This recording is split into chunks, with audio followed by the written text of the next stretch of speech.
Kalau saya sering membaca istri bahagia tuh keluarga bahagia, istri bahagia rezeki suami lancar. Betul. Apakah kebahagiaan istri itu yang paling penting dalam rumah tangga? Atau apa sih maksud kata-kata itu, Ustaz? Secara logika, di kehidupan kita sehari-hari, kalau kita harus memilih antara bapak kita yang bahagia atau ibu kita yang bahagia, tentu kita memilih ibu kita yang bahagia.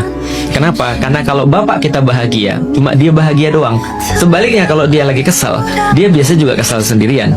Tapi kalau ibu kita yang kesal, itu serumah harus ikut kesal juga. Setuju. Coba bayangin ya. Jadi kalau ibu saya lagi kesel misalnya ya, itu kita tidak boleh kelihatan bahagia gitu maksudnya. Kenapa? Karena kita harus ikut sebel juga. Karena dia lagi sebel. Contoh nih, ibu kita lagi sebel nih, kita lagi main game, udah langsung matiin aja tuh. Kenapa? Karena dia ke kita tuh pasti kita kena omel juga.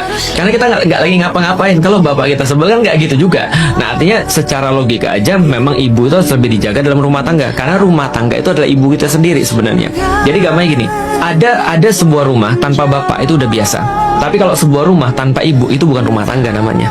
Makanya ibu itu yang menentukan rumah itu nilainya seperti apa. Maka membahagiakan istri sama dengan membahagiakan semuanya. Dan kalau istrinya susah, itu sama dengan menyusahkan semuanya. Itu betul. Makanya di dalam Islam, jangankan keluarga, kata ummah saja itu diintikan dengan kata artinya ibu. Artinya ummah ini kalau mau benar, ya harus ibu dulu yang benar. Makanya kalau kita misalnya lihat sekarang ya, nggak usah sekolah tinggi-tinggi lah. Ibu tuh nggak usah sekolah tinggi-tinggi, ujungnya ke dapur, kasur, dan sumur. Lah gimana kalau misalnya dia nggak tinggi pendidikan, dia nggak pintar, dia menghasilkan anak-anak yang mohon maaf yang jadi beban nantinya. Nah makanya kita perlu benar-benar untuk mendidik perempuan.